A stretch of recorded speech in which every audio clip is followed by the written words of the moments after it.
Welcome to the How to Control Your Fucking Emotions Masterclass by me, Nia Love. I am so excited. I know that this is one that honestly everybody needs. And after putting this together and all the information that I brought to you guys, like for real, I feel like this needs to be fundamental knowledge taught in schools, hands down. It's crazy that you know arithmetic before you know how to control your own emotions. But that's neither here or there. You are here. Congratulations for being here. Congratulations for choosing yourself.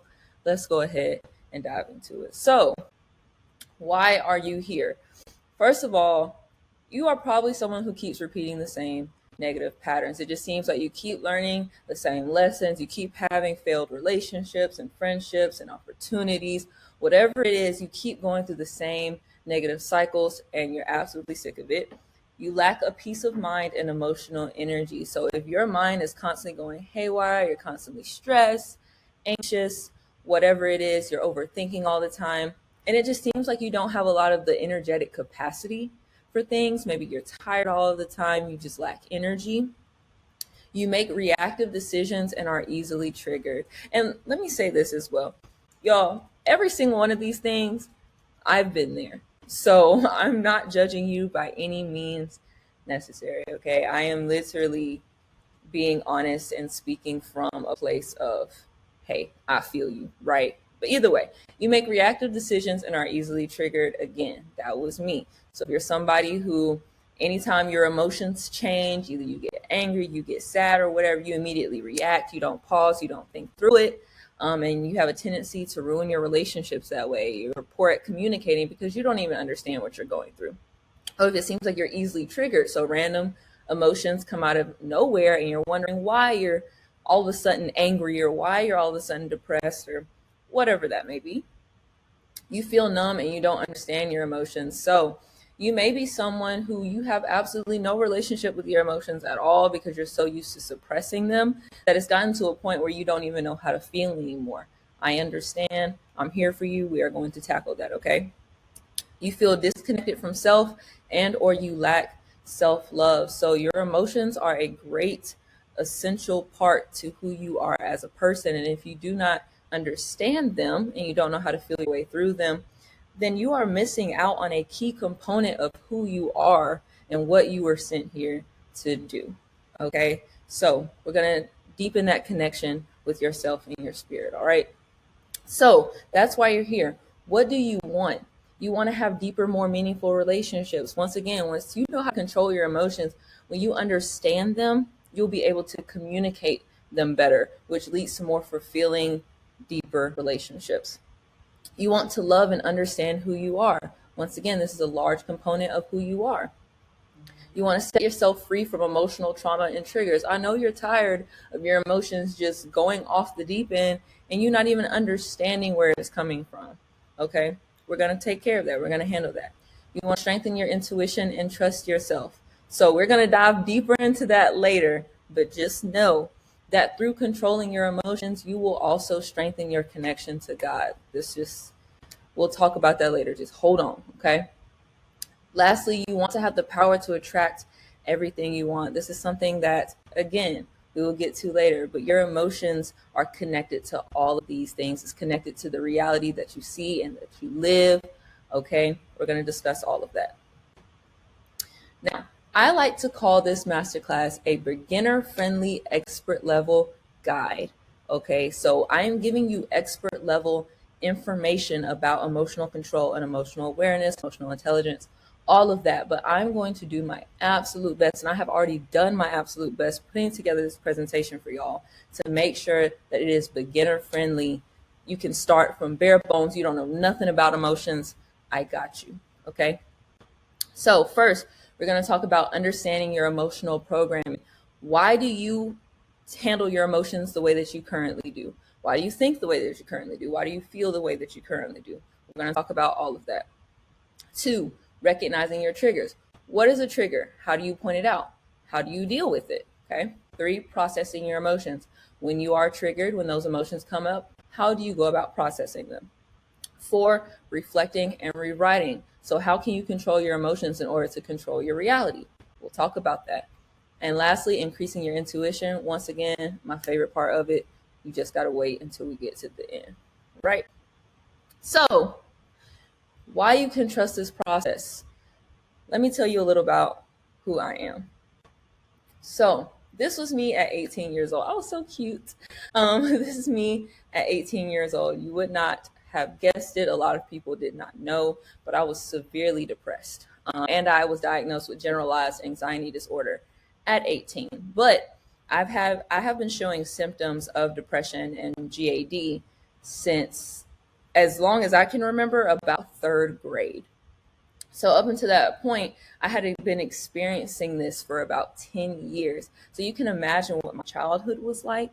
And I'll dive deeper into that as we go through this masterclass. But it was a very traumatizing experience for someone who was going through these emotions at such a young age, these mental health issues at such a young age, without any proper support, guidance, or education. So again, we'll talk about that. But yeah, I was depressed. I had generalized anxiety disorder. I was having anxiety attacks, sometimes as bad as every single day, back to back to back, sometimes several times a day. Okay. And even on the quote unquote, during the good times, I was still having an anxiety attack at least once a week. And if you've never experienced an anxiety attack, I hope you never have to. But it's a lot.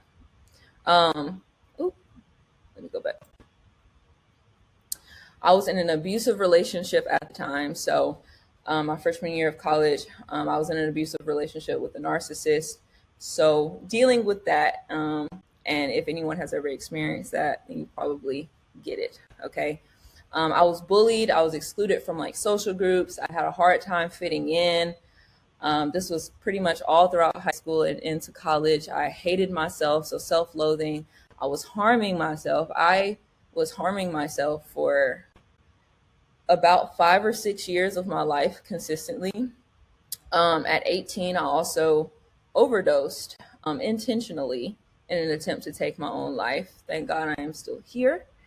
But I did. I had very low self-confidence. I was very codependent in my relationships, emotionally dependent on whoever I was romantically involved with at the time. Y'all know how it be.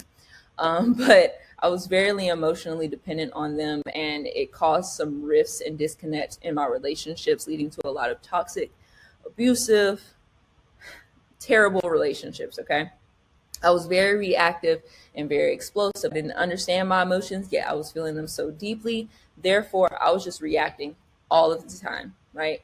Lastly, I had absolutely no boundaries. I pretty much let anyone in my life to do whatever as long as they could fill or attempt to fill the hole that I felt in my heart. So I say this to say, I was in a very, very dark place pretty much my entire childhood leading up into my early 20s. And that's why I'm proud to say that now at 27 years old, I am emotionally secure. So I wouldn't say that I'm depressed. I don't think anxiety disorders just go away per se, but it's gotten to a place where I don't even notice it. I've gotten so great at controlling it. I've been practicing this for over 10 years now.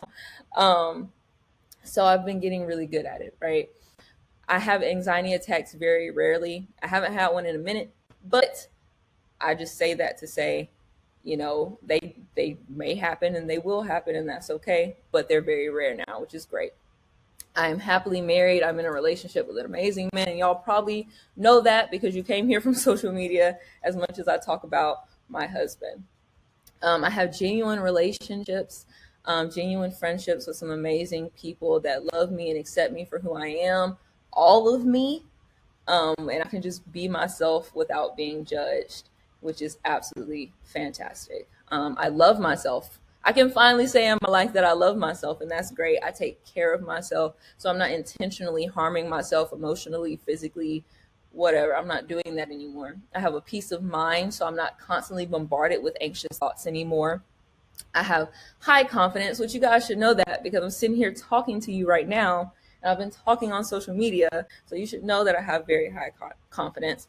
I'm interdependent. I found out how to depend on my husband, depend on my friends without necessarily being so dependent on them that I take from them without giving anything in return, and I cannot stand on my own, right?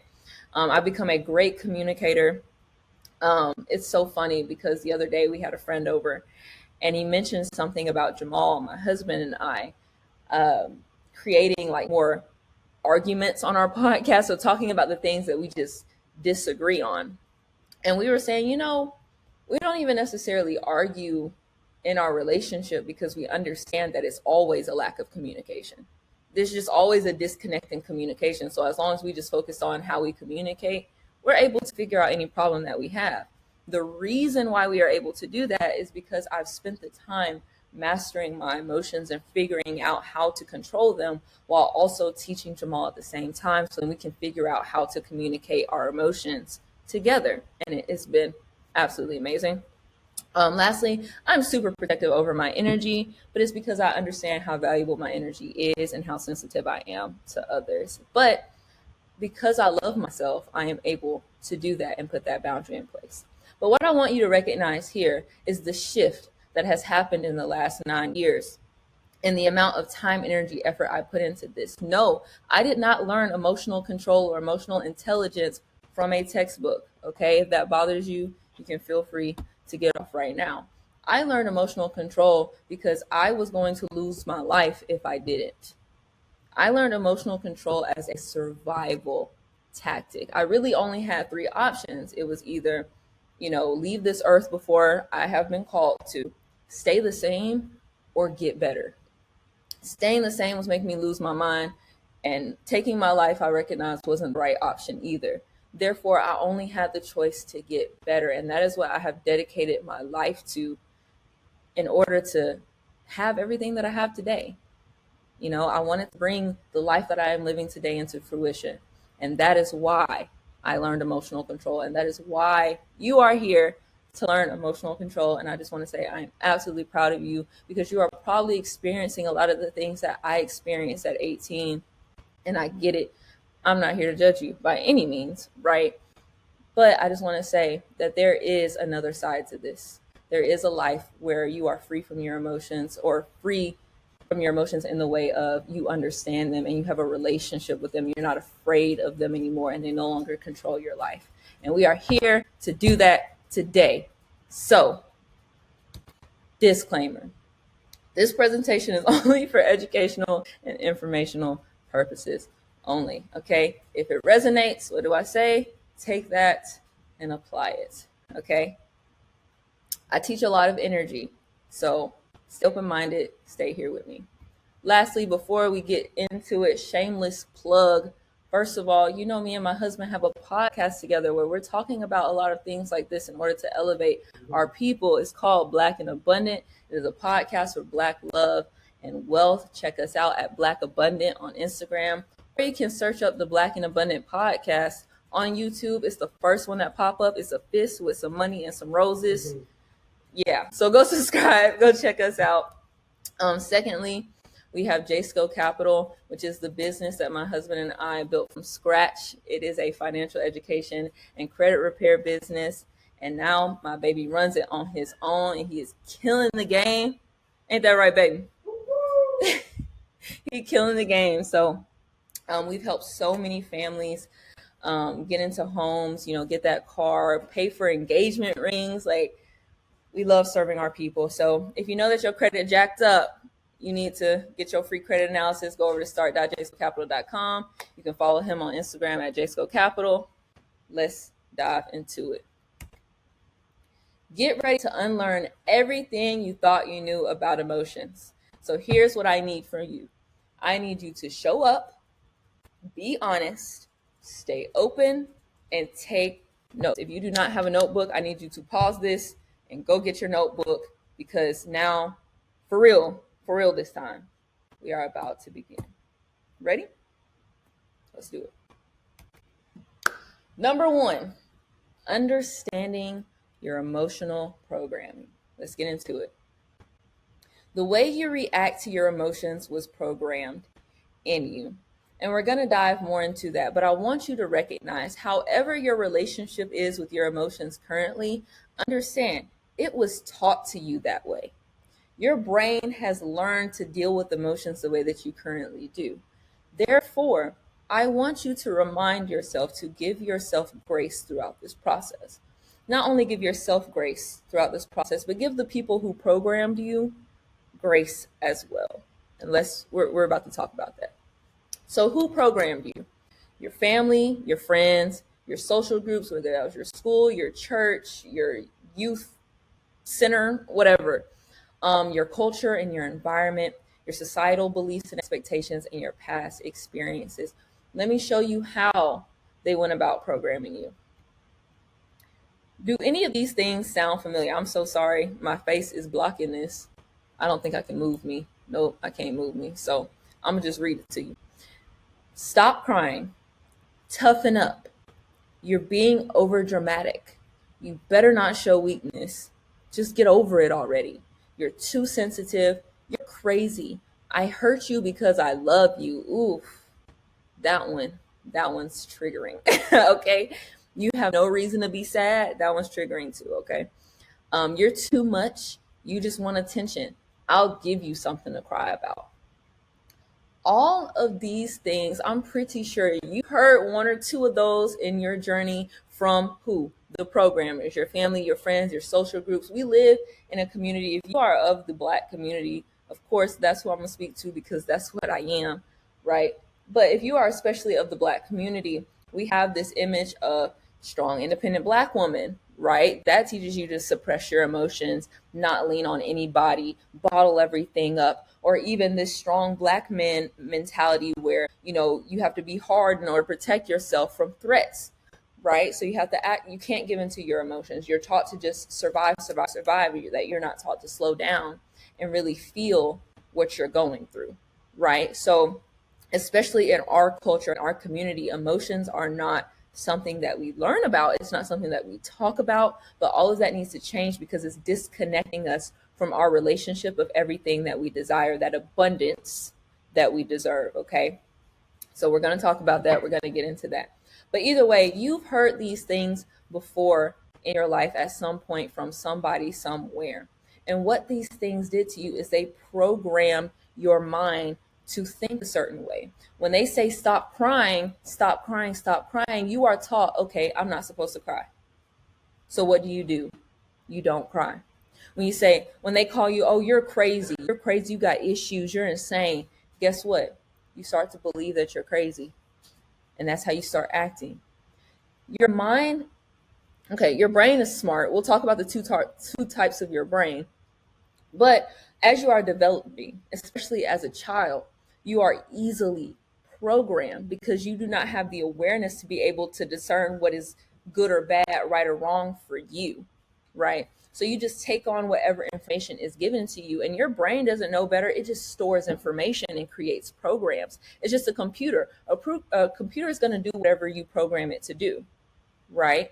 So your brain has been programmed in the same way. It doesn't know any better. Don't be mad at your brain.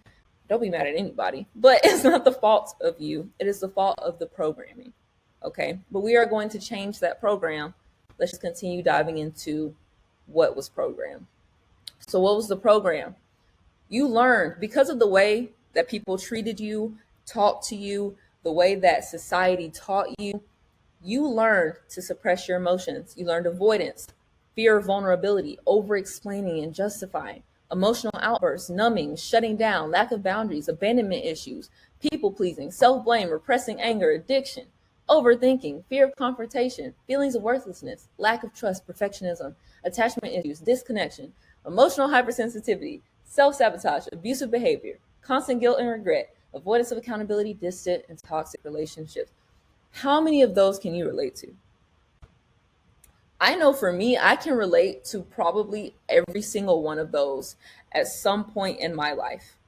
These are programs that I have had to rewrite. All of these, and then some that you don't even see on this page, are programs that I've had to rewrite in order to create the life that I am living right now. But I want you to recognize Which of these programs do you already, just them popping up on the page without us even having to talk about it, which ones do you know that you deal with? Because if you can point that out, then you know exactly what you need to tackle moving forward. But in order to do that, you just need to understand that whatever the program you have, somebody programmed it in you. And the key to getting to rewriting that program is figuring out how it got programmed into you. So let's talk about that. How your mind was programmed. So you have two minds. You have the conscious mind and the subconscious mind. Let's talk about the difference. The conscious mind, let's think about this like an iceberg. So I'm pretty sure you've seen like the image of the iceberg on an inspirational poster or whatever. And it's like the tip of the iceberg that's above the water, but which is like small. But then when you look underneath, you recognize that the iceberg is way larger than what you can see. There's a lot more underneath the surface, right?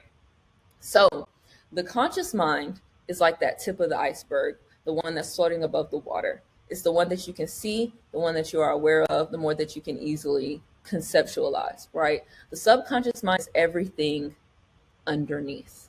So let's talk about that. So your conscious mind is aware while your subconscious is programmed. So for example, in your conscious mind, think of a dog. Got it? Okay, think of a tree. Got it? Okay, think of a house. Right? That's your conscious mind. You're aware. You are able to think and make decisions from your conscious mind. Your subconscious mind, you are not aware of. You have no idea what is programmed in your subconscious mind. You can't envision it in the same way that you can in your conscious mind, right? And that's because your subconscious mind is a storehouse of information. So in your subconscious mind, you have all of your stored emotions, whereas in your conscious mind, you have your real-time emotions. So I know that a lot of you have probably suppressed your emotions. Maybe you dealt with suppressing your emotions at one point or another, right? We like to just say, oh, it just went away. The emotions just went, the sadness just went away. The anger just went away. Nothing goes away, okay? It doesn't just go away. Away is not a real place. When you suppress your emotions, they don't just go away. They get stored in your subconscious mind. Okay, and this is how those negative programs are created. That is how a negative reality or a reality that doesn't look like how you want it to gets created because of these emotions that you're not addressing that get stored in your subconscious. Okay, so we're going to talk about that. Your subconscious has your past memories and your traumas, whereas your conscious mind is your present awareness, your present self. Okay, your conscious mind responds and your subconscious mind reacts. So consciously, you can make decisions. You can decide to go with plan A or plan B in your conscious mind. Your subconscious mind, there is no decision making. It simply just responds based off of whatever program it has. Okay? All your subconscious mind does is run your programs. It's just running whatever it was taught over and over again, and you have no control over that. Okay? But we're going to talk about how we can reprogram that program, but understand that for now. So in the same token, your subconscious mind repeats your patterns and your conscious mind recognizing patterns. So even though the same program has been repeating, these same patterns have been repeating, we can be aware of them in our conscious mind and make more conscious decisions. Lastly, your subconscious creates triggers and your conscious mind identifies the triggers. So we're going to talk about triggers coming up here soon. So here's a step-by-step of how your mind was programmed. Let's talk about it. So step one, a situation triggered an emotion. So this is the example that I'm going to use, and this is a real life example. Y'all don't judge me. I'm not judging you, but let's just keep it real. I dealt with abandonment issues real bad growing up and in my relationships, okay? Just being honest. So when a partner says that they need space, so if my boyfriend was like, I just need some space to think, I just need some space, I need some space, guess what that do? Trigger, okay? And now I'm feeling anxious, I'm panicking, I'm thinking this is a rejection, he about to leave me. Y'all can ask Jamal. I even did this to him in the first time that we dated, okay? It's all trauma at the end of the day. We just gonna forgive ourselves and move on. But Let me show you what happened in those situations for me. So Jamal says, okay, I need some space to think. Now I'm triggered. I'm starting to feel anxiety, panic, and rejection. Now, because I do not know better, and because we are still in the conscious mind here, okay, I'm feeling the anxiety and panic and rejection in the present in my conscious mind, right? So now I have to make a decision of what to do with those emotions. And because I do not know better, I decide to suppress it. I decide to suppress it because that is what I have been conditioned to do. Okay. But again, I want you to note that word decide. In the moment, in your conscious mind, you can decide what to do with the emotion. Once it gets to your subconscious, ain't no more decision making. Okay. But all right, step 2, you can't take space. I need you. I knew this was coming. That's how I'm responding, right? That's me suppressing my emotion because I just want the anxiety to be over with. So I'm willing to beg. I'm willing to hurt my relationships. I'm willing to make my partner feel unsafe just to appease to my anxiety without addressing the root problem here. Okay. So I start being avoidant. I'm very reactive. I emotionally shut down. All right. And what happens? Because I did not address the emotion properly, it gets suppressed and stored in my subconscious. And what does that emotion do when it gets stored in your subconscious? Remember, we cannot control our subconscious. So that means it's no longer in my hands. So because I made the decision to suppress it, now it's out of my control. Let's see what happens. So you suppress the emotion, it gets stored in your subconscious. A new belief or pattern is active, or an old belief or pattern is activated. So for me, if this isn't your first time going through this experience, then it's just going to activate an old pattern. So for example, the first time I got abandoned would be with my parents. Like emotionally abandoned or physically abandoned was with my parents. That was the first time that created the trigger. And now every time I feel somebody creating distance, wanting space, now it triggers people always leave me. People always leave me. And now I'm reacting instead of responding. So now that I've suppressed that emotion and gets stored in the subconscious, it has activated a belief and a pattern that says people always leave me. And then guess what? That belief or pattern shapes my reality. So because I believe that people always leave me, when I see any signs of distance, I respond with, you can't take space. I need you. Please come back. Please don't leave me. Which is showing signs of codependency, anxious attachment. And guess what that's doing to my relationship?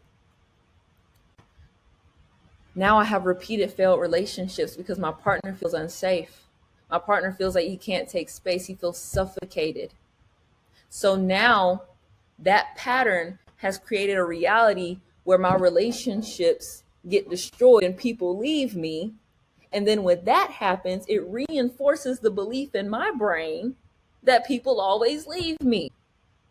And that's, friends, what you call a curse. That is what you call a traumatic cycle. We believe something, it gets created in our reality, which reaffirms our belief, which means it keeps getting created in our reality, which keeps reaffirming our belief. That's the problem. That's the toxic cycle that we are stuck in. So you keep believing that you have crappy relationships, and that's why you keep having crappy relationships, which is why you continue to believe that you'll have crappy relationships. Crazy, right? And I'm glad that I could break it down to you like this. But let's get into what to do about that, okay? So, one thing that you need to understand, suppressed emotions create toxic belief cycles that manifest unwanted realities. So I really want you to think about what that means, okay? The emotions that you suppress, right? They get stored in your subconscious and they create toxic belief cycles. So beliefs that don't align with what you want in your life, okay? Beliefs like, I am ugly, I am not enough, I'm just never gonna be successful. Those beliefs were created from suppressed emotions in your subconscious. Okay? But that is what manifests the realities that you don't want. Right. So, in order to break these toxic belief cycles, we have to get to know your triggers. So, let's talk about triggers. But first, y'all got homework. Y'all have homework. Did you think that you were going to leave here and not have some journal prompts to apply? Okay. So expect that after each of these sections, you're going to have prompts. So go ahead and get ready to write them down and do your homework afterwards. But here are the prompts for section 1. What is my current relationship with emotions? Where did I first learn emotional control or lack thereof? So back to what is my current relationship with emotions? How do you currently express your emotions? How do you currently feel about your emotions? Are you someone who suppresses them? Are you someone who always acts out on them? Like you're very reactive, you destroy your relationships, you lash out. How do you currently feel about your emotions? What's the relationship? Where did you first learn emotional control or lack thereof? Who did you learn it from? Did you watch your mom suppress her emotions? Did you watch your dad, be angry and yell? And how did you learn your method of controlling or not controlling your emotions currently? Lastly, do I judge myself for how I feel? Where does that judgment come from?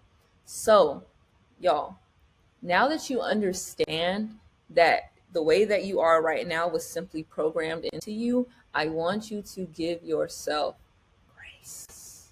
Grace is the word of the day. Okay? Grace. Please stop judging yourself for however you feel, regardless of outside circumstances. We start with the internal first. It's about what we think.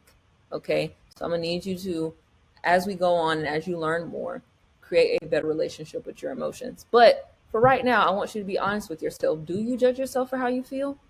And if so, who judged you first? Because that program that you have that says I'm not supposed to feel this way, or I'm stupid for feeling this way, I'm weak for feeling this way, that came from somebody. So do you know where it came from?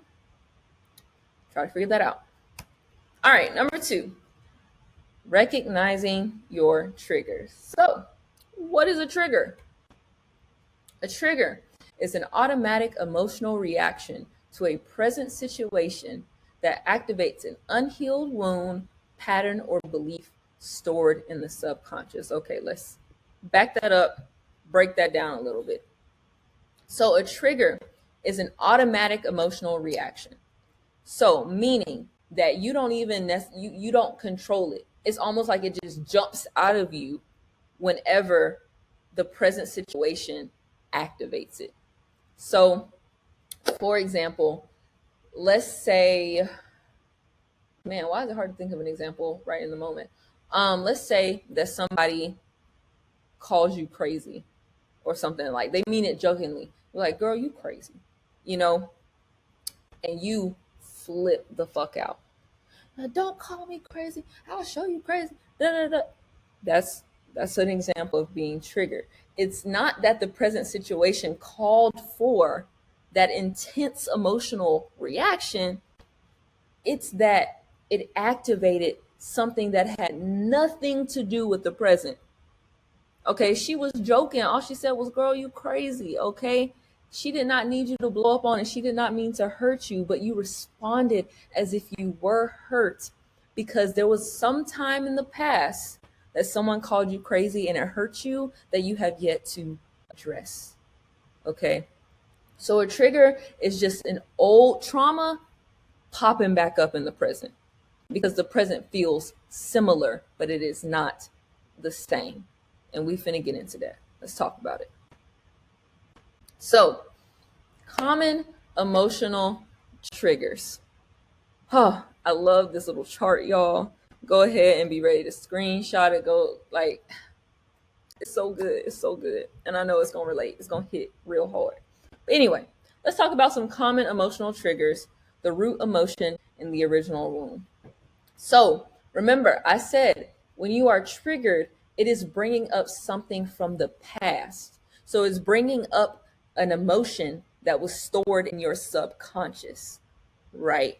So we're going to call that emotion that was stored and suppressed in your subconscious the root emotion.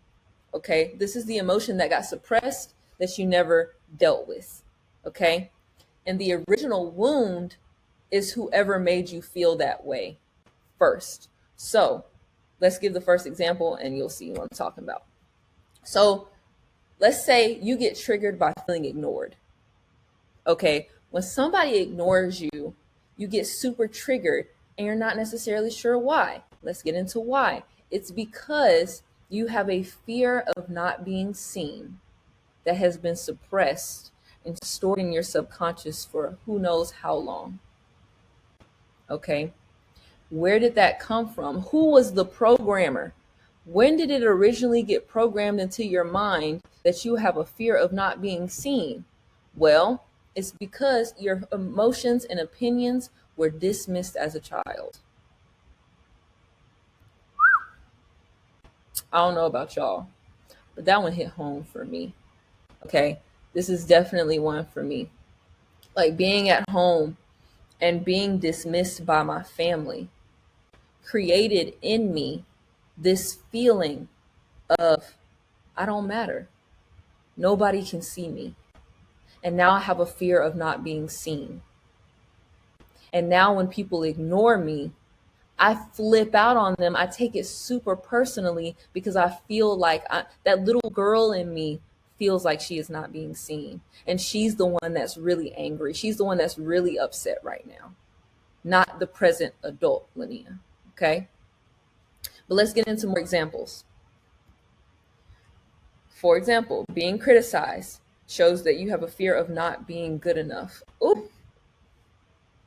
And it likely stems from the fact that you are constantly compared to others or had to prove yourself. I know I had to prove myself.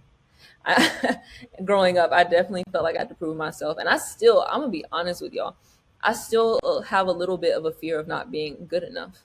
I'm constantly uprooting and rewriting that one, but I'm working on it. Someone withdrawing as a trigger, it triggers the fear of abandonment. We talked about that. But that comes from when you have emotionally or physically absent caretakers. So if your parents or whoever was taking care of you at the time, maybe they were in the house, but they just weren't emotionally aware. That was the case with my mother. She wasn't emotionally aware, therefore she did not have the capacity to help me understand or process my emotions, which created a fear of abandonment within me. But also, my father was physically absent.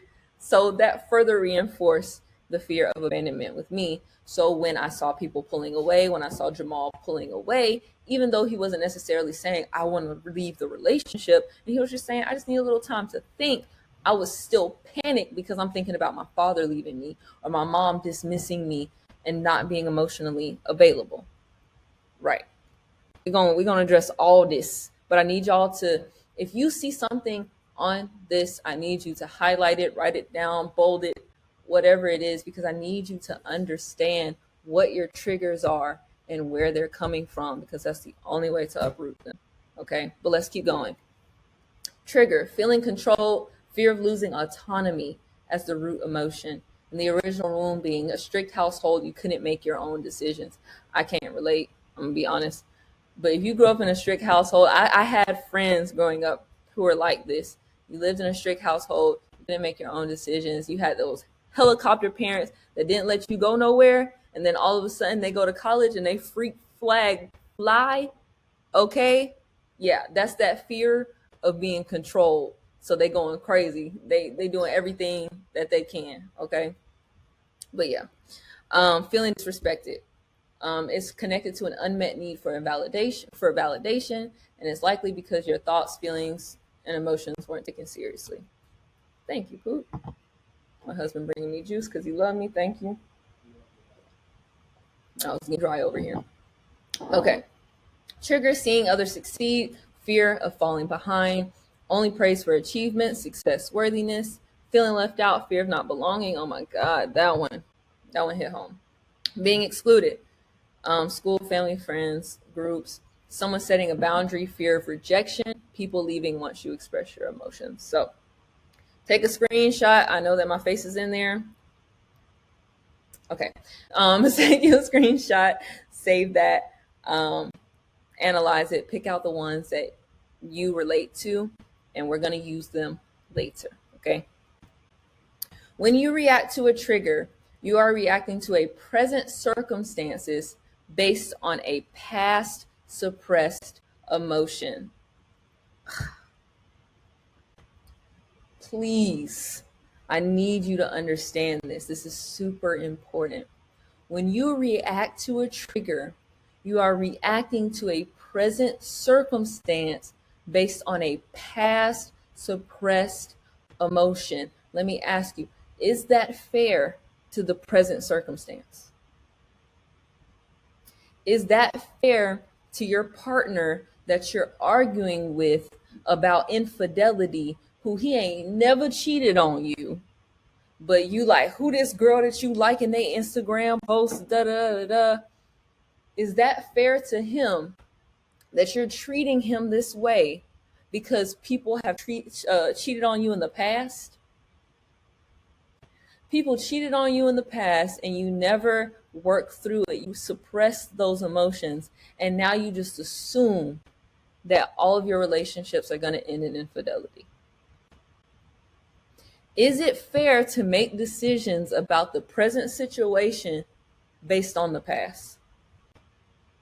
The answer is no, that is not fair. And that's why the present circumstances keep ending up not in your favor. That is why your relationships keep failing. Okay? And it's because you keep making decisions about your present circumstance, your present relationships, your present friendships, your present well-being, livelihood, whatever, based on emotions that you just haven't worked through from the past. That's what happens when you react to a trigger. Okay?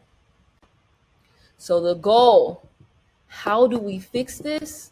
We need more emotional presence. What does that mean? Instead of reacting to the present circumstances from a past emotion, you need to respond to the present circumstances with the present emotions in mind. But because you don't know the difference between your past emotions and your present emotions, you don't even know how you mess up your discernments. You can't even make sound decisions because you don't even know the difference between what you're feeling right now. You don't even truly understand what you're feeling. So how can you possibly make a sound decision? And that is what we're going to get to, y'all. So much good stuff. But I really hope that y'all get that. I hope that y'all get triggers. Let's give you the prompts. If not, y'all probably going to listen to this a million times. You can leave comments below. So you can literally scroll down. Boop, boop, boop. There's a little section for you to leave comments. If you have questions, if you're doing great so far, or if you got something that you took away from it, I need you to drop it down in the comments. Give me your thoughts, all that. I love the engagement, okay? The prompts for section 2. I need you to reflect on the last time that you were triggered. So the last time that you remember being triggered, or whatever that experience, what I explained a trigger is to you, when was the last time that you experienced that, okay? What was the situation? Okay, now that you know what the situation was, can we think back and try to figure out what the trigger was? The root emotion, the original wound? Go back to that chart that I had you screenshot earlier.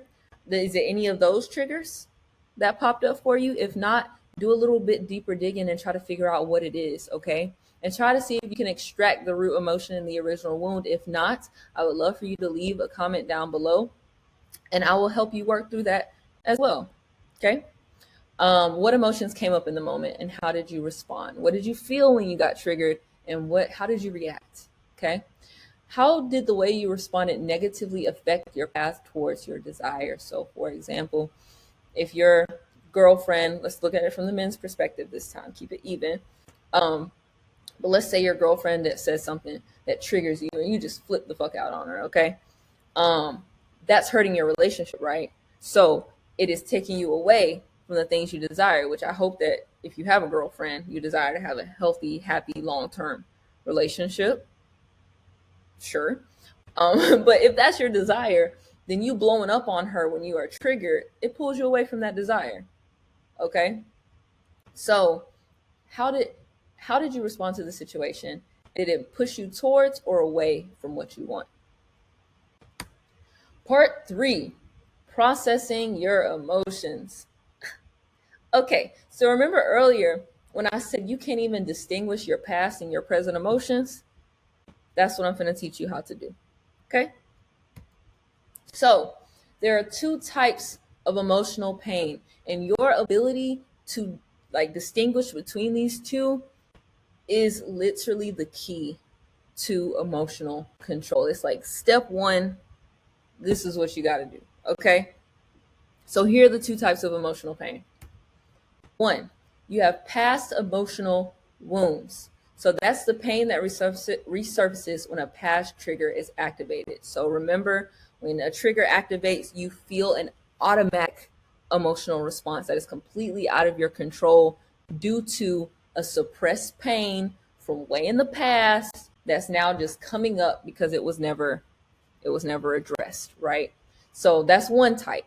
The second type is your present emotional pain. That is the direct emotional response to what is happening in the present. Okay. That means that whatever you're feeling due to the present situation. So, for example, if somebody steps on your toe, you're going to feel pain in the present, right? Okay. Now, if your toe had been broken in the past before, and when they step on your toe, it causes additional pain because of a past wound. Do you see what I'm getting at here? Okay. That's different. So you may flip out on this person for stepping on your toe, or yeah, because it feels like they didn't broke it, but it's not because of the fact that they stepped on your toe. It's because your toe was broken in the past and they just reactivated that pain. I hope y'all get what I'm putting down. Because I hope you smell what I don't know. I feel like that's going in a bad place. We're gonna leave that right there. Anyway, so emotional control is taking time to address both feelings before responding. OMG. So remember, I said the first step is just recognizing the difference between these two. You responding from both of these places. You're not supposed to respond from both of these places. I'm going to teach you how to respond, but I'm just letting you know right now, the goal is to be able to distinguish from past pain and present pain. Let's dive deeper. So let's talk about what happens when you just react. So you have no idea about the difference between past and present pain. You just feel and you reacting. Okay, so this is probably what you're used to doing because you have not been taught any better. You have been programmed to do this way. But this is what you've been doing. You get triggered. So for example, taking myself as an example, Jamal says, I need some space to think. That triggers an emotion in me, which my present emotion is anxiety, but the emotional wound, so the past emotional wound is my fear of abandonment. But I don't know any better. All I fear is intense anxiety. Okay, the emotional wound, all it does is amplify the present emotion. So I'm feeling extremely high levels of anxiety from something that probably shouldn't have been as anxiety inducing as it was, as Jamal just saying he needed space. But now I'm feeling overwhelming anxiety because it's not just the present anxiety I'm feeling, I'm also feeling my fear of abandonment. Okay, but I don't know that. So what am I going to do? I just react. What did I do? Are you leaving me? Please don't go. Wow, so you're just pushing me away, or giving him the silent treatment. I will do anything to ease the present emotion without addressing the emotional wound. Why do we do that? Because we don't have a relationship with our emotions where we are comfortable with feeling pain. I'm going to say that one more time. We do not have the relationship with emotions that we are comfortable with feeling pain. It is okay to hurt. It is okay to be anxious. It is okay to be angry. It is okay to be sad. Okay. It's just going about it the right way. But we are so used to, oh, I'm feeling angry. I just don't want to feel angry anymore. Anything to not feel angry anymore. Anything for me to not feel angry anymore. Even if that means cussing somebody out, hurting somebody, slashing somebody's tires, doing something completely left field, whatever it takes for me to get this anger out. That's what I'm going to do. So we will do anything to get rid of that feeling, that present feeling, other than address the real problem, which is the emotional wound, that fear of abandonment. Okay? So this is what you're used to doing. And guess what the consequence is? Every time that you do that, every time you take out your emotions that you don't understand on other people, what does it do? It creates a consequence. In this case, an emotional strain on your partner. Distance, more distance. Because now he's like, oh, she crazy. Let me back up. You know what I'm saying? Like, he feels like he's responsible for making me feel better. And now it puts a strain on him, a pressure on him. And he's like, oh, this relationship is too much. The situation gets escalated and we don't even come to a resolution because I'm just reacting. And the worst consequence is that we're just repeating the same cycle. That same cycle of fear of abandonment from when I was freaking 6 years old, playing over and over and over again to 16, 26. You know what I'm saying? So the only way to do that is we have to do something different. So this is the path that you're used to. Let's talk about the path of responding, which is what you're going to do, right? You're going to do this moving forward. I'm going to teach you how to do it moving forward, but let me show you what it is. Okay, you get triggered, right? The partner says, I need some space to think. Creates an emotion. So again, that present emotion of anxiety and that emotional wound of fear of abandonment. Here's the difference. Now, this is where y'all really finna get the game. Okay. I had to teach y'all some foundational fundamental stuff, but now we really finna get into the take it and apply it, the apply it part. Okay. So instead of reacting, we are going to feel, right? And I'm gonna teach you how to feel. Okay, just hold on. We're gonna get there. But the first step is to feel. So pausing. So in this case, I would pause to sit with the anxiety and the fear of abandonment without reacting. And we're gonna get into the importance. Just hold on. Next, I am going to reflect on what I'm feeling. So I'm going to ask myself some really great questions. I'm going to give you a whole list of questions to ask yourself later on as we dive into this. But I'm going to reflect, what past event is my fear of abandonment stemming from? What is the belief attached to it, and how can I rewrite it? Again, you're going to get some. You're going to get some. Next, decide. So in this example, instead of assuming the worst, let me focus on the present moment without worrying about future outcomes. So instead of me reacting, being like, don't leave me, please don't go, what did I do wrong? I'm going to say, you know what? I'm just not going to assume the worst. I'm going to focus on what's the present. My man said he needs a little space. Let me just give him some space and let me just not worry about it. It's cool, right? Oh, that was not it. Give me a second.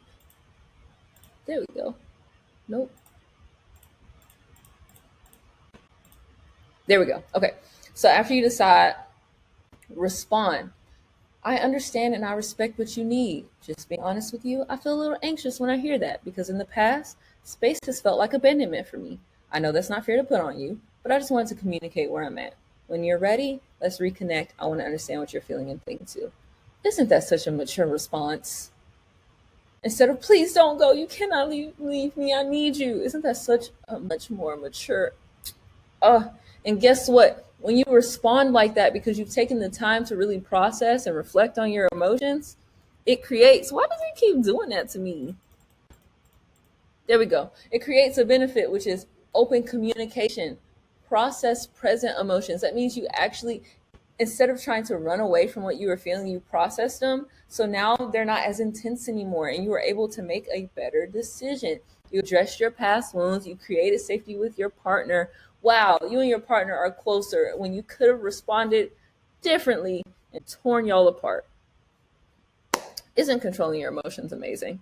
Okay. So when you notice yourself reacting, I need you to do these things. Pause, feel, reflect, decide, and respond. Say it again. When you react, pause, feel, reflect, decide, respond. Okay, so let's talk about, hold on. It will get easier and your processing speed will increase as your emotional awareness increases. So, you may feel like pausing, feeling, reflecting, deciding, and responding, that's too much to be doing in the present moment. I can't just take 20 minutes in the middle of a conversation to go do these 5 steps and come back. First of all, yes, you can. You can take as much time as you need to. You don't need to. Let's get rid of this belief that you have to respond quickly. You can take the time to think, okay, in the moment. But 2, this takes practice. Practice, okay?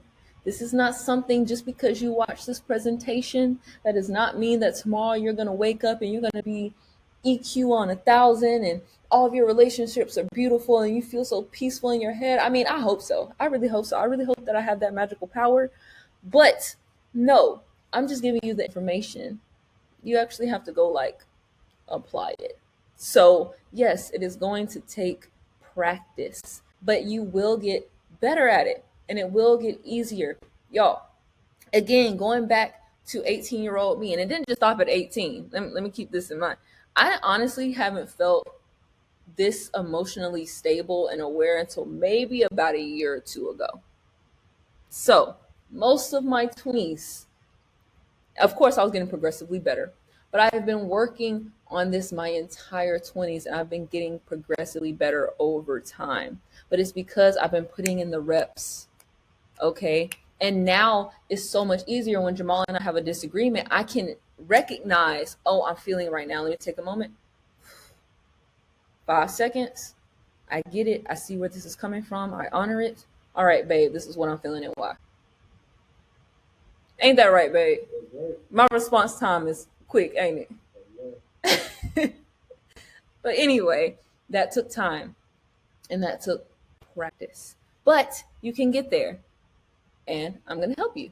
So let's talk about what that looks like. Let's break down each one of these steps so you can understand it. But first, I need you to understand reacting suppresses your emotions, which creates emotional trauma. When you pause and actually process your emotions, it creates power.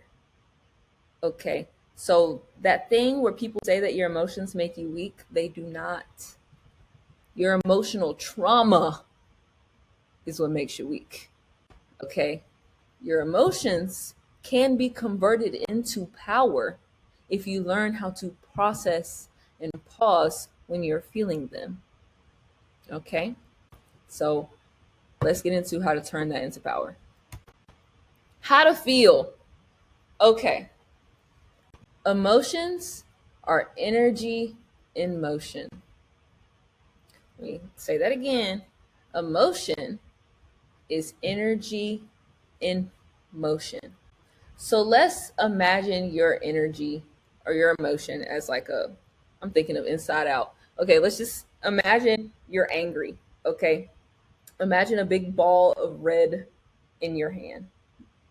It's a big ball of red energy. Okay, this is your anger that you're feeling.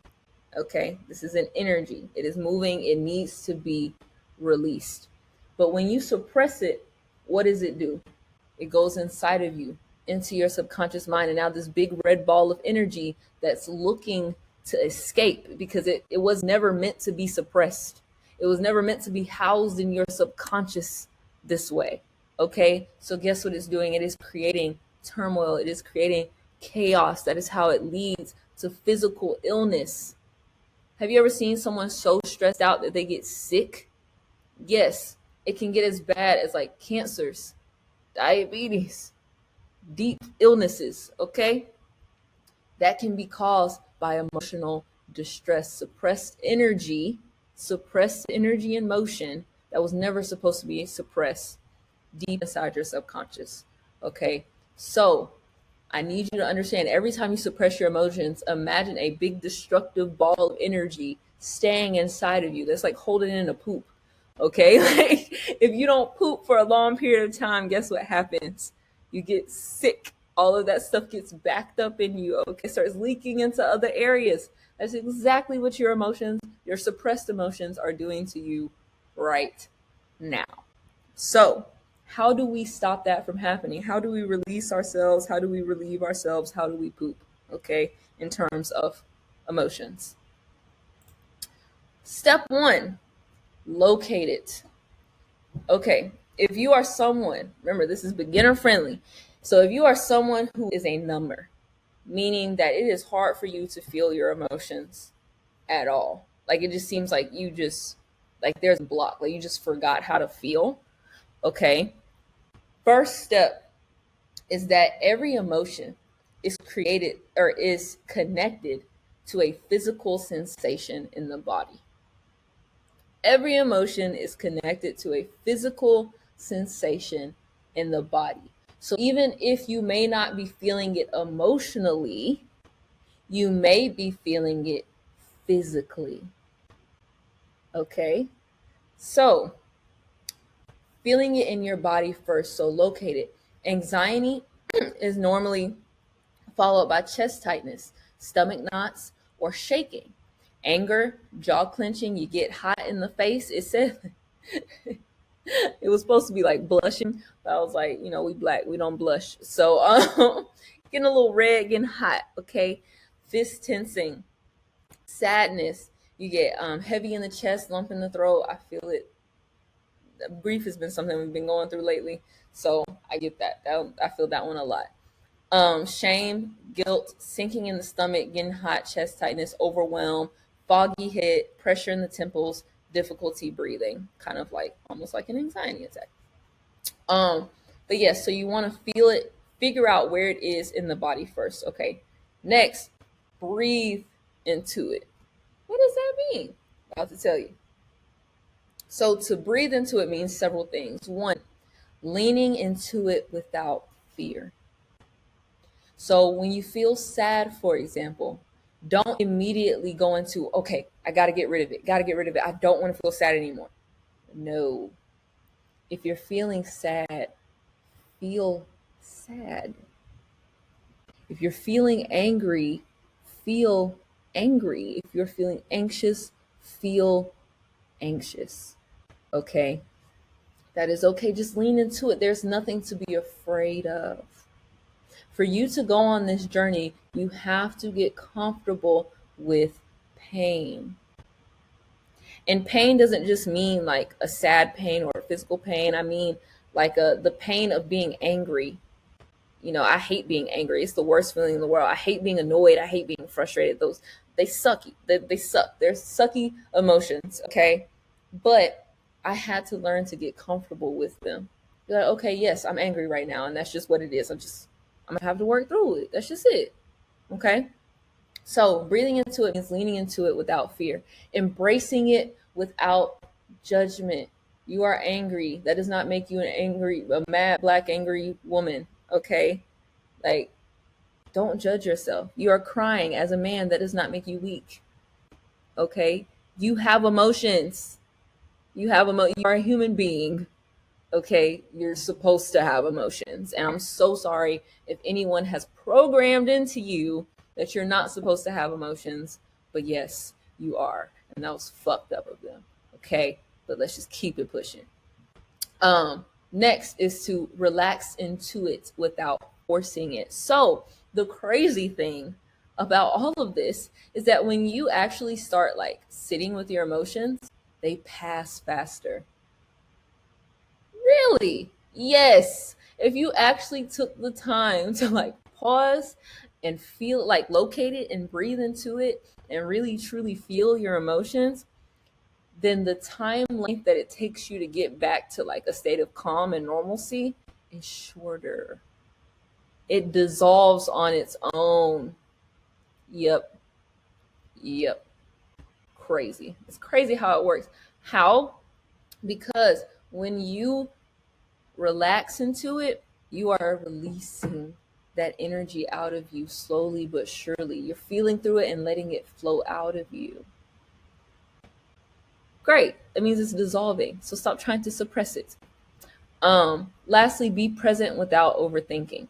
So you can feel your emotions. So, for example, you can feel anxious without having all of these anxious thoughts that are making it worse.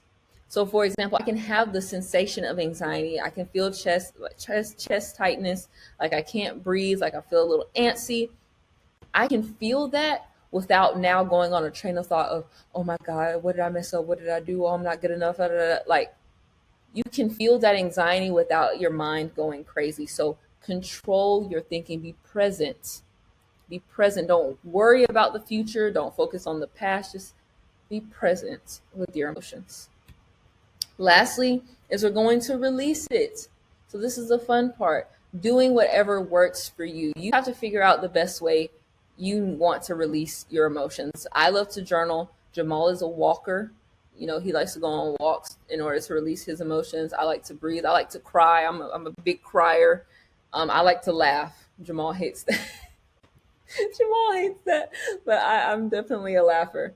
But either way, here are some options. So you get up moving, walking, stretching, dancing, working out, doing some breath work. I like to use the 4-7-8 method. I have an app on my phone called I Breathe. There's plenty of apps out there that are literally just like it counts it for you. Like it'll count 4 seconds and then it'll tell you to hold for 7 seconds and then you release for 8 seconds. And it just keeps it on track for you. So I like to bust out that app every now and again. Journal, so writing without judgment, so just allowing your thoughts to just go onto the page. Crying, screaming, laughing, sitting in it instead of running from it. So if you're someone who just needs to just sit there, that's okay, that's you. Or talking it out. But not everyone, I'm gonna say this, to you, not everyone can be trusted with that vulnerable space. I say that lightly, okay? Just be careful of who you choose to let into this space because they could ruin it for you. So that's why I said talk it out with someone that makes you feel safe. Don't talk it. That wasn't even, I was about to say, excuse you, babe. That was a cough. Anyway, talk it out with someone that makes you feel safe. Like, I'm okay with coming to my husband when I am upset because he makes me feel safe. I can share my emotions with him without him judging me, without him making them worse, whatever it is. But you know better. Use your discernment. All right, prompts. What emotion have I been avoiding lately? What's one way that I can commit to releasing it? Very straightforward. Ask yourself them questions. All right. Number 4, reflecting and rewriting. Reflection is the pause between feeling and acting. This is where you create your reality. Oh. So this is the fun part. This is where we actually increase our emotional EQ. So remember, we've gone through, let me go back up. Go back a few. We're here. So we talked about triggers, we talked about emotion, and we talked about feeling. Now we are in the reflecting. So after we've worked through our emotions, after we've allowed ourselves to just sit there and let it dissipate on its own, now we can reflect on what that experience was in order to use that information to make better decisions. This is what I mean by increasing your intuition. Let's get into it. You're gonna get some. I hope y'all know where that's from. If you don't watch Nero, then you need to. Anyway, we're here. So going back to this, how your mind was programmed, right? We talked about this. Let's talk about how to take this framework and reprogram your mind in a way that favors what you want and where you're going in your life. Okay. So this is how your mind was programmed and you had no awareness of it. You was just a child just doing your thing. Okay. This is how to reprogram your mind. So the whole thing is blue now, which means that we are focusing on the conscious mind. Let's go back, boop, boop, boop, like 30 minutes ago. Let's talk about, remember how I said the conscious mind is your awareness. Your conscious mind is in your control. It is where you can make decisions. It's where your present emotions are, right? Once it goes into your subconscious mind, it's out of your control. So this is why in order to reprogram your mind, we have to work in the conscious because the conscious is in our control. Okay? Get that. Step one. So a situation triggered an emotion, same thing. Jamal said he needed some space to think. So because I know better now, remember last time it's like I decided to suppress it due to conditioning. Well, we're different now because we know better because we took Nia Love's Masterclass. So now we get it. So instead, we now decide to process it due to intentional practice. So instead of suppressing it, I'm going to feel that anxiety in the moment. I'm not going to react. I'm going to take a moment for myself. Okay. Step 3, I'm going to identify the root emotion in the original wound. Remember that chart that I gave you, that beautiful chart? Yes. So you were triggered. Now, what is that trigger connected to? What is the original emotion? What is the original wound? Where did it come from? That root emotion in that original wound is connected to a belief. Okay. That wound created a belief in you. So for example, going back to the fear of abandonment, it was created because of having absent parents, right? So because I had absent parents, it created a fear of abandonment in me, which created a belief that people always leave me. People always abandon me. That is the belief it created in my mind. And that's the belief that has been controlling my reality. And I have to rewrite it.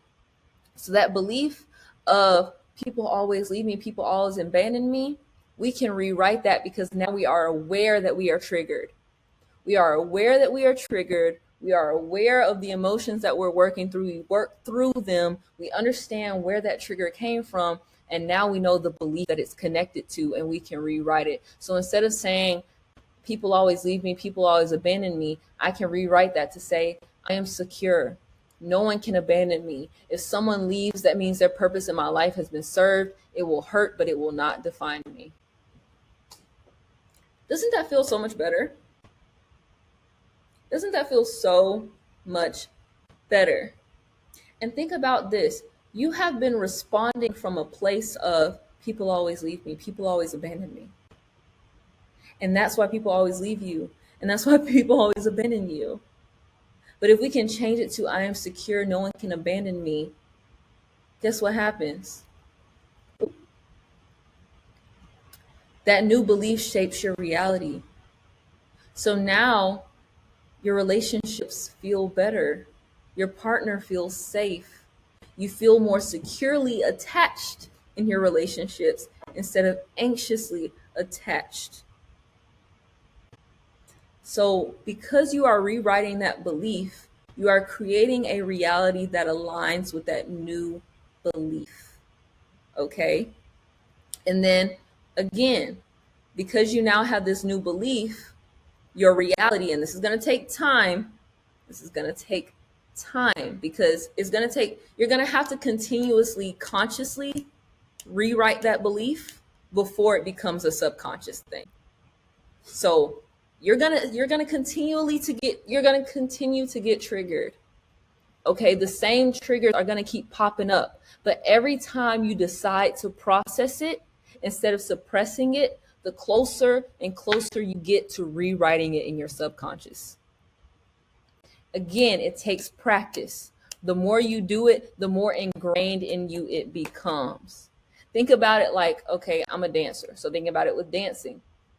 At first, it may be hard for me to get the choreography. The first time that I do it, I may mess up. I may not understand it. The second time, still may mess up. Third time, still may mess up. I still may mess up on the 10th time.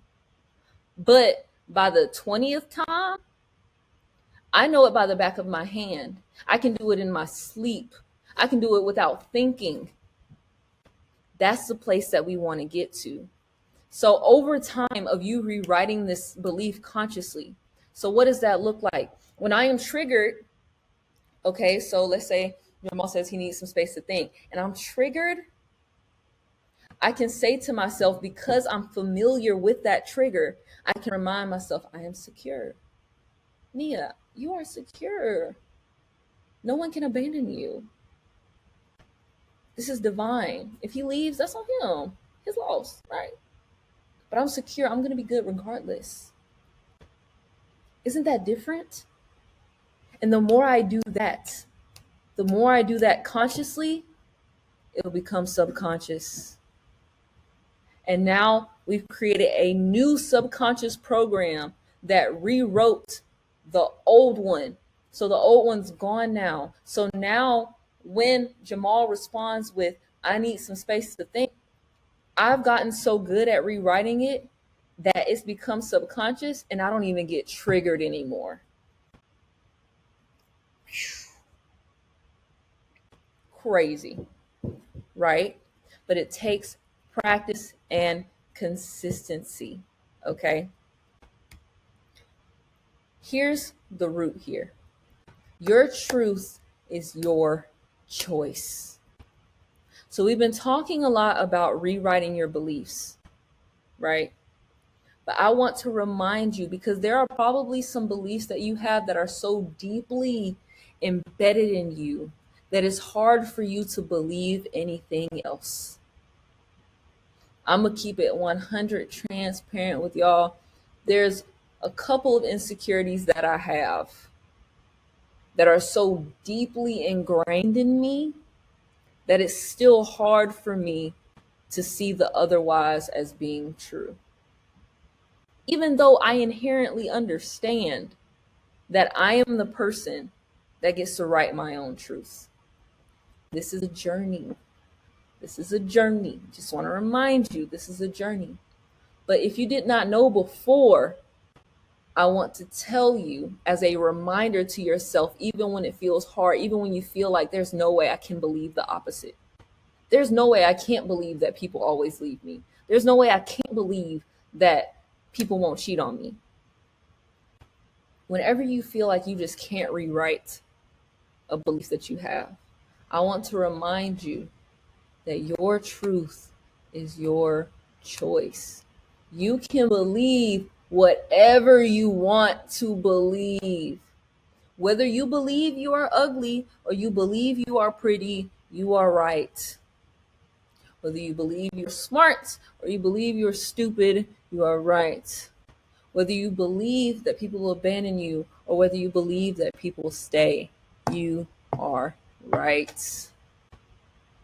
So if that's the case, you need to focus on believing whatever you want your reality to reflect, because your beliefs become your reality. We attract who we are on the inside. The outside is created as a reflection of who we are on the inside. So whatever we believe in here in our minds, that's whatever's going to show up in our reality. I'm going to use the red car example. Have you ever, like, for example, when I was 16 and I was looking for a car, I really wanted a red car. So I was online and I was looking for red cars around me, whatever. I swear to you all, ever since I started putting intention out there that I wanted a red car, I saw red cars everywhere. Everywhere. It just seemed like everybody just wanted to buy a red car all of a sudden just because I said that I wanted a red car.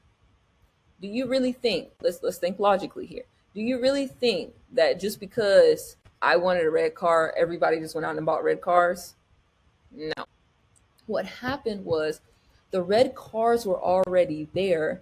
I just did not notice them because I was not focused on them. We only notice what we focus upon. So if you have these negative programs, these beliefs playing in your head, you are going to notice the things that make those beliefs true. At the end of the day, your brain just wants to be right. It just wants to keep playing that same programming that it's been playing for however long, because that's what it's used to. So it's going to keep attracting to you things that align with that program.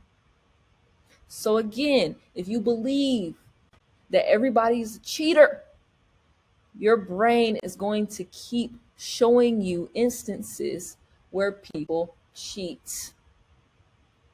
You're going to keep attracting and aligning with relationships where there's infidelity.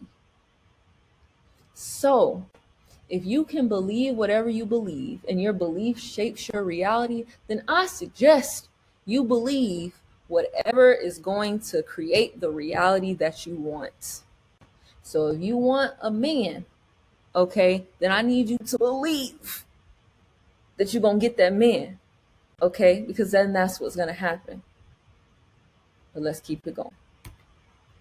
So let's talk about those same emotional triggers that we talked about earlier. So remember the chart with the root emotion, the original wound, and the trigger? Great. So I took just the root emotions from there, and I want to show you how those root emotions connect to an original belief. So I'm going to show you the belief that was programmed into you versus the new belief that we are going to reprogram into you. So for example, the fear of not being seen. The original belief is I have to prove my worth to be noticed.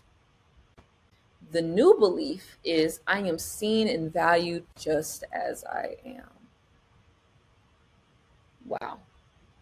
So instead of believing I have to prove my worth to be noticed and continuing to attract realities where you have to prove yourself to be noticed, where you have to work extra hard, where you have to chase to get everything that you want just to be noticed, you are now switching to belief that, no, I don't have to work extra hard.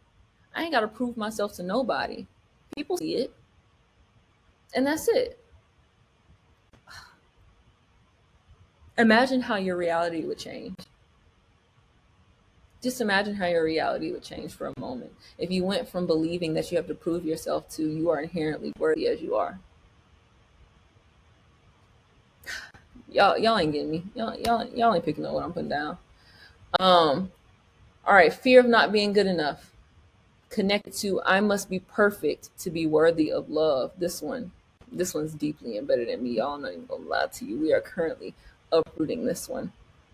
Fear of not being good enough. I must be perfect to be worthy of love. To I am enough exactly as I am. Not being enough, that's a deep wound, and I'm sure you might feel it too. We can uproot it. We can change it. There is a reality coming soon if you keep putting in the work and keep staying consistent and you don't give up on yourself and you don't run away from your emotions, where you know that you are enough exactly as you are. You just got to keep showing up. Fear of abandonment. People always leave me. To I am safe and whole within myself. Fear of losing autonomy. Going from control is the only way to feel secure. To I can trust and surrender without losing myself. Ooh, that's a good one. Unmet need for validation. Going from my worth depends on others' approval to I validate myself first. That's been one of the biggest learning lessons me and Jamal have learned over the past few months is we come first. We don't need your external validation. We validate ourselves. Fuck y'all opinion. But anyway. Fear of falling behind. The old belief is if I don't keep up, I will fail. The new belief is I am on my own divine timing. Forget everybody else's journey. We focus on our journey, right? Fear of not belonging. I have to change to fit in. To I attract the right people by simply being myself. Beautiful, right? If someone rejects me, I am unworthy. To rejection is redirection, not a reflection of my worth. That is poetry. That is poetry right there. All them rejections. But anyway, Take a screenshot. Take a screenshot of this one. Again, highlight the ones that resonate with you. And I need you to keep reminding yourself, remember, every time you are triggered, every time that fear of not being good enough, every time that fear of not being good enough gets triggered and those emotions come up, after you feel them, after you sit with them and you recognize, okay, I'm feeling this anxiety because that fear of not being good enough is popping up in my head. I need you to remind yourself, I am enough exactly as I am. I know that's my fear of not being good enough. That's coming from my parents, but I'm rewriting that. I am enough exactly as I am. So beautiful. Okay, so let's talk about after you've been triggered, okay, and you decided to pause, feel, and now we're reflecting. So, what questions do we need to ask ourselves after we have felt our way through our emotions? After we have felt our way through our emotions, what questions do we need to ask ourselves to lead us closer to that solution? What am I feeling? So going back to the example of Jamal needs space, I am feeling anxious, rejected, and unsettled. Okay. Note to increase your emotional vocabulary. If the only emotions that you know is sad, angry, and happy, then I need you to do a little bit more research and kind of explore the different types of emotions and see if you can kind of further refine what you're feeling without being so vague. And of course, it is a time process of working through this and getting more comfortable with your emotions that you'll be able to easily identify what you're feeling and explain it and communicate it in a way that paints a clear picture. So the greater your emotional vocabulary, the better picture you will be able to paint when you communicate how you feel to somebody else. So instead of saying, I'm just upset, you can say, I'm feeling a little sad, a little disappointed, a little nervous, a little overwhelmed. See, big difference. What triggered this emotion? My partner said I need some space to think. Okay, when you're asking yourself what triggered this emotion, I need you to look at the facts. Don't make assumptions. Don't take it personally. I'm okay. Pause, because I'm gonna go on a whole. I need y'all to get this. I need you to circle this a million times. I should have bolded it. I should have made it a different color. Underline it. Star it in your notes. Don't take it personally. Don't take it personally. Don't take it personally. The reason why we be going off the deep end is because we be taking shit too personally. And that has nothing. Half the time, it don't be having nothing to do with us. Okay, so for example, Jamal says that he needs space. And the reason that he needs space ain't got nothing to do with me. He just needs to not be around anybody else right now as he works through his own thoughts and emotions. But when I hear him say that he needs space, guess what I do? Take it personally. And now I feel abandoned. But it had nothing to do with me in the first place. Jamal brought me this book, The Four Agreements. This is where I learned it from. This is what it really sold it for me. But The Four Agreements, if you ain't read this book, read it. But it's the second agreement is don't take anything personally. Nothing others do is because of you. What others say and do is a projection of their own reality, their own dream. When you are immune to the opinions and actions of others, you won't be the victim of needless suffering. Read this book, The Four Agreements, Don Miguel Ruiz. But what he's saying is that everyone is living in their own reality with their own beliefs. So remember, I said the truth is whatever you want it to be. You can believe whatever you want to believe. You were programmed. So was everybody else. So they don't see you the way that you are. They see you in the way that fits their programs. They see you in the way that fits their beliefs. For example, think about, not bringing race into it, but this is just the best example that came to me in the moment. Think about a white person that was bred, okay, their entire lives to hate black people. Every time they see a black person, they think, oh, they're a criminal, they're a thief, they're a thug, they're a drug dealer, whatever. Okay. You could be a normal black person, kicking, chilling, minding your own business, serving the community, giving to homeless shelters, won a Nobel Peace Prize. But this guy, because of his program, because of his belief, is probably going to look at you and still think that you're trying to hurt him or that you're a thug or whatever it is. Look, I know y'all see it, and I know that y'all can relate to that. I know that y'all can relate to being misjudged because of the way that people see you doesn't necessarily align with the way that you see yourself. And it's because nothing is personal. They do not see you. They see the you that aligns with who they want you to be.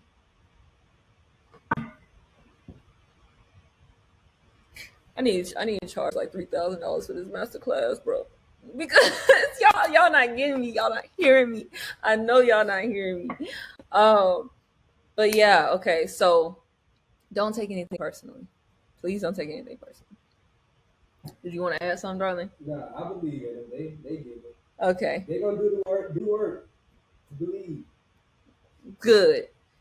He believes in you. I believe in you. I believe in you too. I just need you to show me. Show me that you finna go out and do this, man. Like, leave a comment. Let me know that you really hearing me right now. Okay. I need y'all to really get this. This is some high level stuff. Okay. Don't sleep on it. Execute. Next, is this reaction about the present situation or is it tied to a past wound? Okay, so remember I said there are two types of emotions. This is the moment where you distinguish between the two. Okay, now that you've felt them, now that you've felt the emotions, okay, all right, what was I feeling? Is this because, am I feeling anxious because of the present, or am I feeling even more anxious because is it tied to my fear of abandonment? Okay, so a great way to do this, or a great way to notice if it is tied to a past wound, is if you are completely, if you are completely overreacting. And I say this lightly because I have been told I have been overreacting. Don't listen to anybody's standards. You know you better than anybody else. So if you feel like, okay, he's just asking for face. He's just asking for space. Why am I flipping the fuck out? Okay. If you can like sit there with yourself and be like, okay, I'm being a little unreasonable here. Playing from JSCO Capital CEO. You see how disrespectful?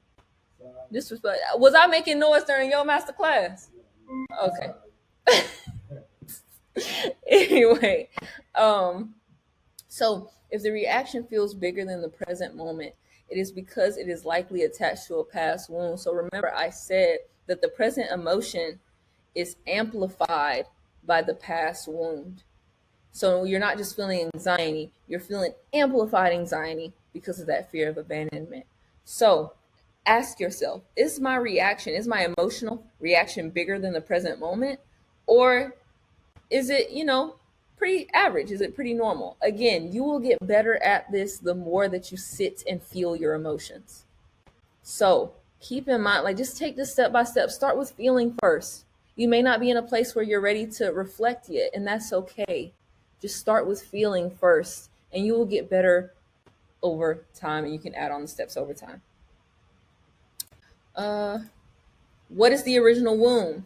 So identify the pattern. So when was the last time that you felt like this? When was the first time that you felt like this? Okay, when Jamal says that he needs some space, that made me feel like how when my parents weren't there for me as a child. It made me feel abandoned. Where did that fear of abandonment coming from? It came from my parents, right? What is the root emotion? What is that belief attached to? So once you recognize, okay, this came from my parents leaving me, I must have a fear of abandonment. I'm afraid of being left behind. Okay. So what is the belief that's connected to that? People always leave me. People always leave me. Okay. But remember, that's not the truth. The truth isn't that people always leave me. It's just that that's what's been programmed into my mind. But I can believe that people stay if I want to, or that the people that are meant to be in my life stay. That's a better way to go about it. But yeah, what belief is attached to it? Does this belief pull me closer to or further away from what I desire? So, if I want a healthy, secure relationship, and this belief that people always leave me creates panic and like impulsive actions, which creates distance in my relationship, which is what I don't want, then maybe I shouldn't believe that anymore. If it's not serving you, remove it. How can I rewrite this belief in a way that aligns with my highest self? Oh, and we just did that. But you can rewrite your own beliefs if it feels good, if it's a belief that guides you to what you desire out of life. That's another note. Figure out what you want. If you don't know what you want, figure out what you want. It'll make life easy. But if you know what you want, you can rewrite your beliefs that align with what you want. Okay, so in this example, I changed it to I am secure within myself and I trust that distance does not equal abandonment. I am safe even when things feel uncertain. My worth is not determined by someone else's availability. I allow my relationships to breathe, knowing that what is meant for me will not leave me. Isn't that a beautiful belief? Other than people always abandon me, people always leave me.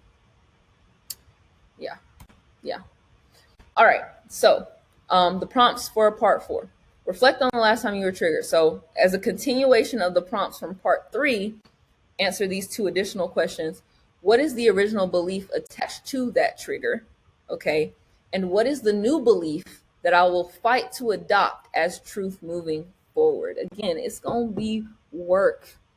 There are going to be times where you are triggered and you want to react.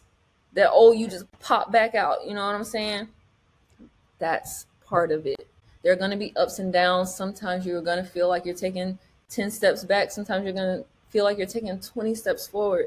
Okay, it's going to click. Just keep trying. Keep trying. That old belief may keep trying to pop back up in your head. Every time it pop up and it says, I am not enough, I need you to tell yourself, I am enough. I am enough. I'm enough. Feel that feeling. Feel that feeling. Work through and be like, yes, that makes me sad. That makes me anxious. However, this feeling is temporary. It does not define me. I am enough. Okay, moving forward. Now this is the best part because I just taught you the fundamentals of emotional control. I just taught you where your emotions come from, how your mind was programmed, how to actually feel your emotions and process them and reflect on them.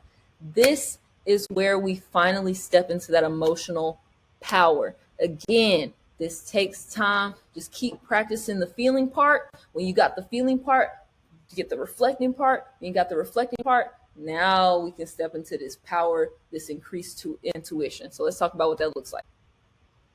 Now that your emotional wounds have been addressed, you can use your present emotions to guide you in deciding and responding.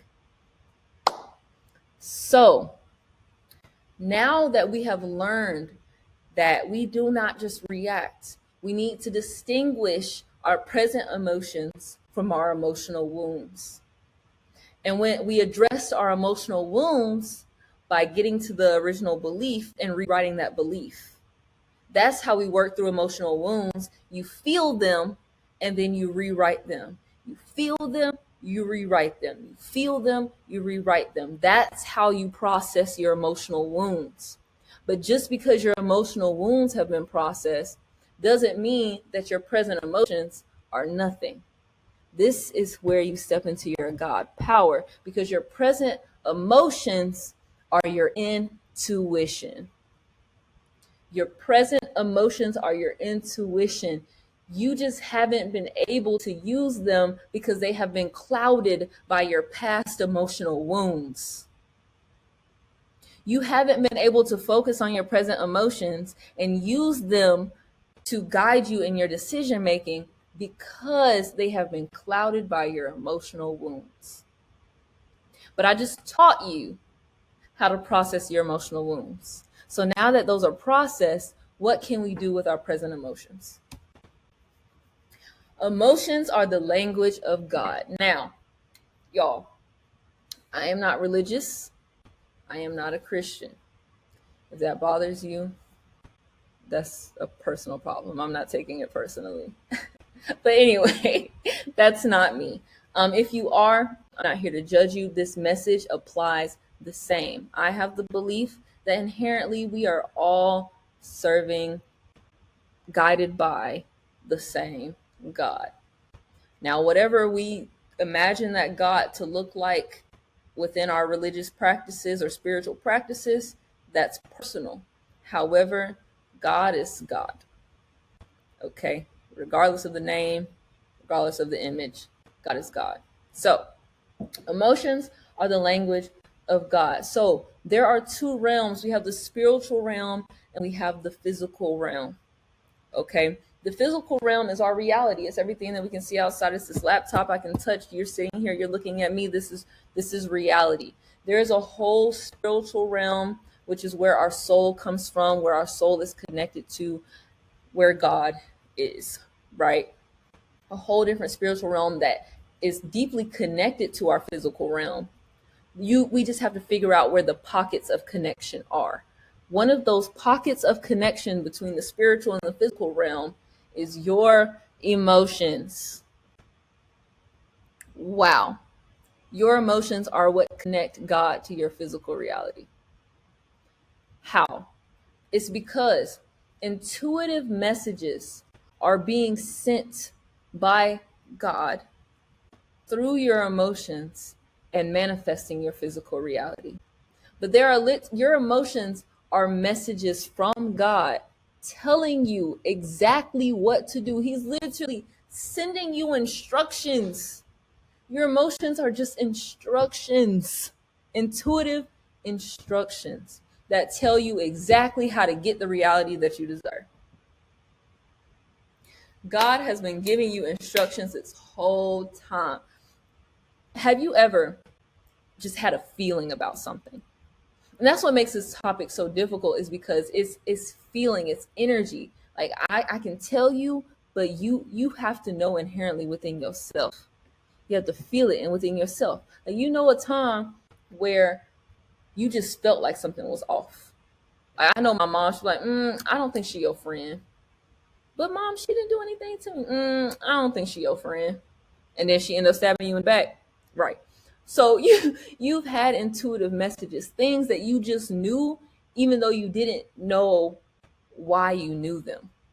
Okay. And it's because there is a connection through you that connects the spiritual and the physical realm. So you get messages that only an entity within the spiritual realm would know, right, about your physical reality. So, in order to increase your intuition, so your ability to receive these messages, because the more open you are to receiving these messages, the more information you have to get you where you want to go. You want a great marriage, you want, $1 million, you want this amazing career, you want all these kids, whatever you want. God has been trying to tell you how to get it, but you've been suppressing it. Crazy. So let me show you how. So y'all, remember I said your emotions are instructions. They're intuitive messages from God telling you how to create your reality. The problem is we don't know the translation. Emotions are a language, and we just don't know how to translate them into English yet. But guess what I'm about to tell you? I'm about to translate it for you. So just get ready to just screenshot all this. So what I'm going to do, I'm going to give you a common emotion, and I'm going to tell you the lesson that emotion is teaching you. It's trying to tell you something. Okay, it's like, wake up. I got something to tell you. That emotion is trying to teach you a lesson, but you've been suppressing it, and that's why you have no idea. You're not able to learn the lesson, and that's why you keep getting situations that keep trying to teach you this same damn lesson over again. So I keep getting cheated on, for example, because you still ain't learned the lesson, right? That your emotions have been trying to teach you because you've been suppressing them. Okay. But also, on top of getting the lesson, I'm also going to give you a decision guiding question, right? Because remember, the next phase of the step, we said pause, feel, reflect, right?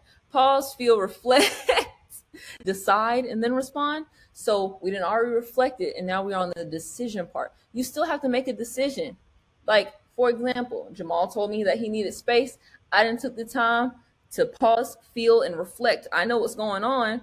Okay, now I have to make a decision about what to do with Jamal, right? So I'm going to give you the question that you need to ask yourself that is going to help you make that decision. So let's get into it. When you are feeling fear, fear is telling you to be courageous. Fear points at your biggest growth opportunity. If you are afraid of something, that is God telling you lean into this because your next level is right there.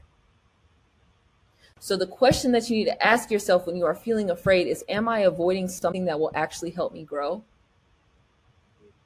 And when you ask yourself that question, it will reveal to you, if you are honest with yourself, right?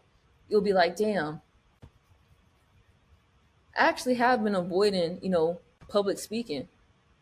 Even though I really think it would be a great opportunity for me to spread my message and for me to impact thousands of lives, like I've been avoiding it because I'm afraid of speaking. And that's your next level of growth. God's saying, lean into that. Be courageous. Okay. Grief, y'all. 5 days ago, our dog passed away. Our puppy, Bia. Rest in peace to Nubia Jackson. That was our baby. And grief, I'm going to be honest with y'all. Grief was one of those emotions that I've been absolutely terrified of. Absolutely terrified of. Even leading up to losing Bia, I was always having flashes of grief that I would put out of my mind. Like I was running away from my feelings of grief. And guess what happened? Because I kept suppressing that emotion, guess what manifested? Not saying that I am the cause, but I'm just saying this was an opportunity for God. Through grief, God has taught me how to let go, which was something that was what my real fear was. I was afraid of letting go. And through my grief, God said, you have to release this. You have to release this, because if I am holding on to something so tightly, I cannot accept the blessings that are coming to me. So grief teaches you to release. What am I afraid to let go of? How can I embrace this transition? We are not in control, y'all. Things are going to change in our lives. Some things are going to be out of our control. We have to be okay with change. We have to be okay with letting go of things in order to embrace what's coming for us. Okay?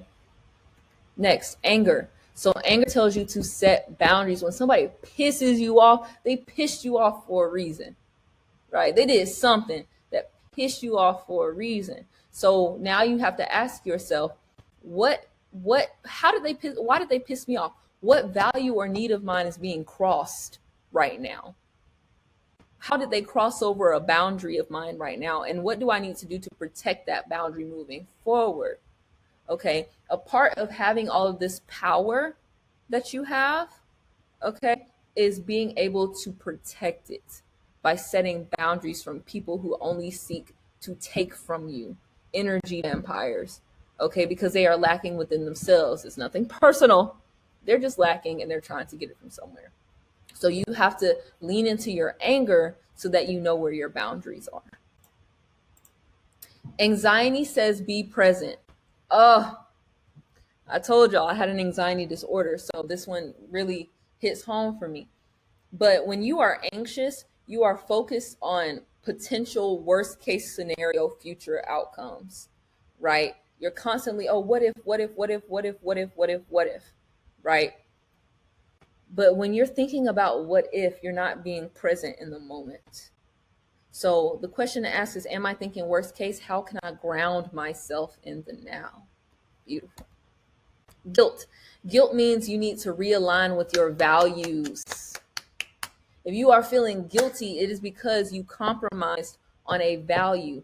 Now, you have to distinguish for yourself, is this your value, or is it an imposed value that someone else is trying to impose on you? Is someone trying to make you feel guilty because you did something that goes against the value of theirs?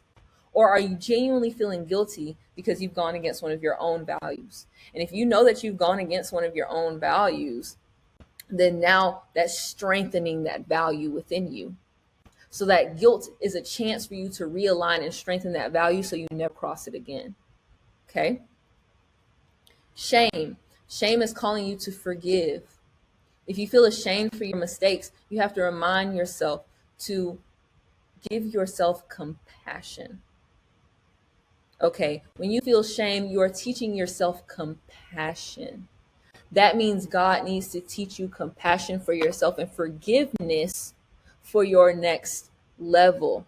That is God saying, hey, I know that you want a husband, but let me teach you this lesson and let yourself feel ashamed so you can learn compassion so you can be ready for your husband. I hope y'all hear me. Sadness. Sadness is calling you to heal. When you are feeling sad, you are feeling some type of loss. There is a need that needs to be met. So, for example, when I found out, that our dog had passed away, I told Jamal, like, I'm feeling extremely sad right now. I believe that I need my community. So it's calling you to ask, what do you need right now? Because you're healing. There's some type of wound. You just got hurt. You need to heal it. So what do you need to heal?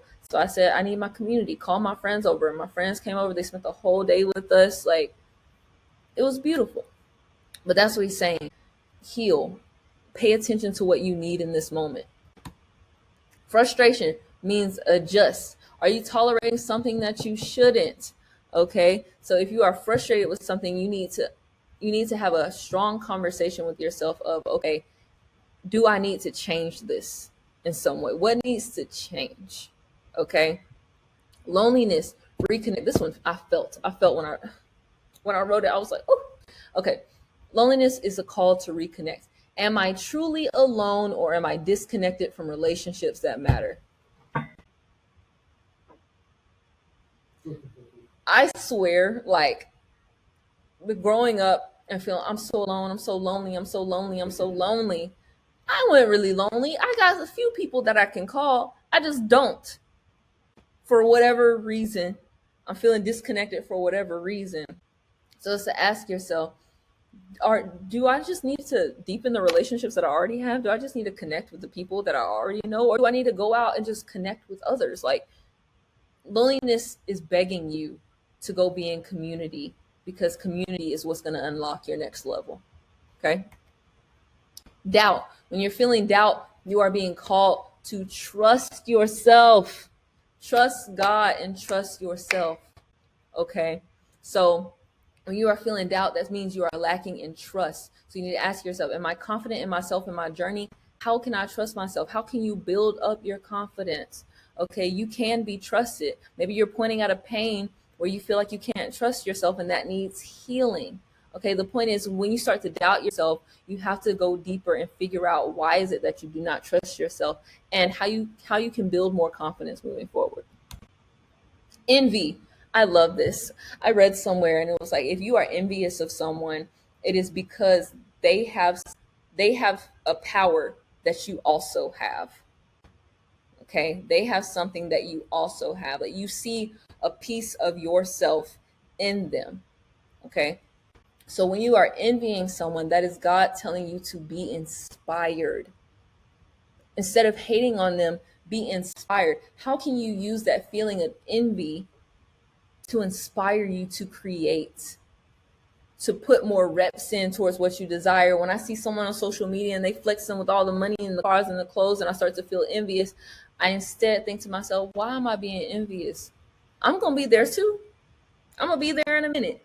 So what I need to do? What? Let me go ahead. Let me make some content. Let me respond to these brands. Use it as inspiration to work towards getting whatever you desire. Overwhelm means to simplify. If you are overwhelmed, that means you're doing too damn much. Okay? It's calling you to simplify. What can I let go of or delegate? Rejection. We talked about this earlier. Rejection is redirection. Am I taking this personally? 9 times, I'm not even gonna say 9 times, 10 times out of 10, you are taking the rejection personally. It has nothing to do with you. It's just a new opportunity. It's just something that had to be let go of in order to create space for something new. Okay. Resentment. I know I'm blocking, so I'm gonna read it to y'all. But resentment calls you to express yourself. What have I been holding in, and how can I communicate? If you are budding resentment in your head, it's because something has not been communicated. That is energy that is bouncing around and creating problems within yourself and your relationship that you have with others in your own head. So it's calling express it, because when you express it, you deepen that relationship, and guess what? Closer to what you desire. Exhaustion. Exhaustion means rest. That's God telling you to sit your ass down, rest. Ask yourself, where am I overextending myself? What needs to shift? It's okay to need rest, okay? We have capacity. We all have different capacities. We're all learning how to expand our capacities just by being here and learning this, okay? Give yourself the space to rest. Lastly, happy means expand. When you are happy, that means keep doing what the fuck you doing. Okay? If you are happy, you need to distinguish what is making me happy, what is bringing me so much joy, and how can I create more of it. So please screenshot this. I know my bubble right there. You're gonna have to like write over it, but that says resentment, exhaustion, and happy. So write it down, screenshot. We almost there, y'all. Almost over. The key to the right answer is the right question. So I just told you. I said, okay, once you are triggered and you pause and you feel those emotions and you reflect and you distinguish, okay, this was the wound, this is the present emotion. The wound was my fear of abandonment. The present emotion was anxiety, right? Let's address the fear of abandonment first. Okay, I am enough. When people leave, it is because it is divine timing, and that's what it's supposed to be. Okay, I rewrite that belief, address that fear of abandonment, boom, address. Now I got to address the present anxiety, which comes from the present situation of Jamal telling me that he needs some space. So when he says that he needs some space, that gives me some anxiety. So I have to ask myself a question in order to figure out how to move forward. And that question is, anxiety, am I thinking worst case? How can I ground myself in the now? Okay, so concluding to myself, being honest with myself, yes, I am thinking worst case scenario. He did not say that he's going to break up with me. He didn't say that he was going to leave me. He just said that he needed some space. So what can I do in the present moment? I can just sit here and I can work through my own anxiety. I'm going to be okay. He's going to come back and he's going to talk. I'm just going to focus about being present right now. And there goes your God-given decision. Do you see how that's so much better? How I was able to make a decision from a place of being guided by my higher self, being guided by God to help give me a solution that's more in alignment with what I want, which is healthier relationships. Y'all hear me? So you've always had the answer to your every desire. You've just been suppressing it. God been giving you all the answers. I ain't even got to tell. You already know all of the answers. I'm just helping you become aware. I don't know why they just stopped. But anyway, I'm just helping you become aware of your power. But you have the power. Okay? So, the prompts. What emotion is dominant in my life right now? If this emotion was a guide, what lesson would it be trying to teach me? What actions can I take that align with my highest self and honor my emotions? So figure out, what emotion are you feeling right now? Or even refer back to a most recent moment where you felt overwhelming emotion. And just take yourself through this process to see if you can distinguish what lesson that emotion was trying to teach you. And then moving forward, how can you use that experience and that emotion to make a better decision that aligns with your path and what you desire? So, I talked to you, we talked about triggers, okay? I told you what a trigger was, what it does, where it comes from. We talked about emotions. I taught you how to feel. We talked about some reflection questions, how to actually analyze those emotions that you're feeling.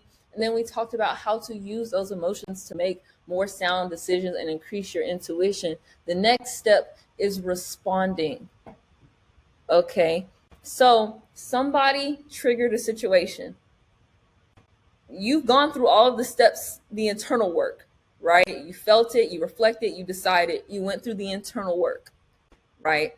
So now you have to apply that internal work into the way that you communicate and respond to the situation in order for it to benefit you, okay, and push you towards where you want to go.